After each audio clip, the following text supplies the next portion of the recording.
এক সাংবাদিক বৃদ্ধ মহিলাকে জিজ্ঞেস করলেন, আপনারা এত বছর কিভাবে শান্তিপূর্ণ ঝগড়া না করে কিভাবে একসাথে থাকতেছেন? আশেপাশে তো শুধু ঝগড়া আর ডিভোর্স।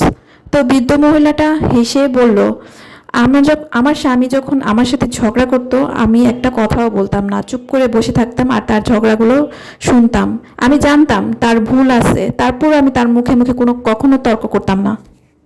আমার স্বামী যখন ঝগড়া করে যখন একটু থামতো, তখন আমি আস্তে মৃদু সুরে তাকে বলতাম, তুমি কি চা খাবে?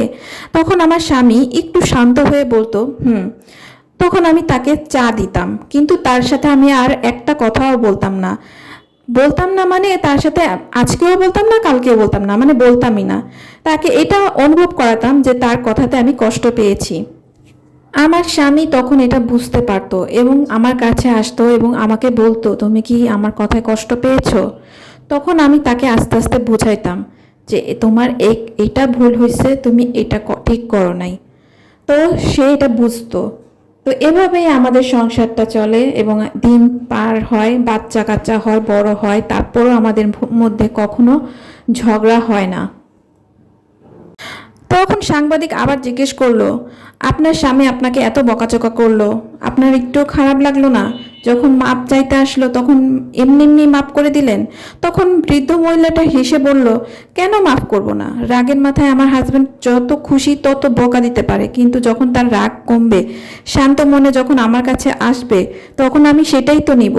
রাগের মাথায় তো কত কী বলে ফেলে, সেটা কি নিতে পারি? সেটা কি গ্রহণ করা যায়? একজন রাগের মাথায় অনেক কিছুই বলতে পারে, সেটা তো আর আমরা ধরে রাখতে পারি না। যখন তার মাথা ঠান্ডা হয়, তখন সে যখন নিজের দোষটা বুঝতে পারে, তখন সেটাই তো মেনে নেওয়া উচিত, তাই না? আমরা যদি একে অপরকে দোষ দিতেই থাকতাম, ঝগড়া করতেই থাকতাম, তাহলে তো আমাদের সংসার করতে হতো না, তাহলে আমাদেরও সেই অন্যান্যদের মতো ডিভোর্স হয়ে যেত অনেক আগেই। এত কিছু ধরলে কি সংসার করা যায়? সংসারে অনেক কিছুই মেনে নিতে হয়।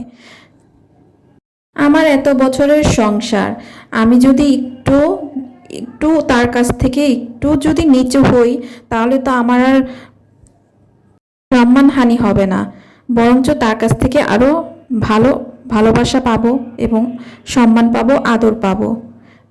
এই জন্যই আমি সবাইকে বলছি যে হাজব্যান্ড যখন একটু রাগ হবে, আপনারা সবসময় শান্ত থাকবেন, ভালো থাকবেন এবং যখন তার রাগ কমবে তখন তাকে আস্তে আস্তে বোঝাবেন, অবশ্যই সে বুঝবেন।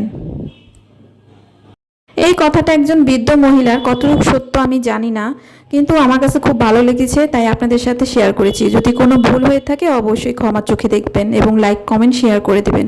আল্লাহ হাফেজ, ধন্যবাদ।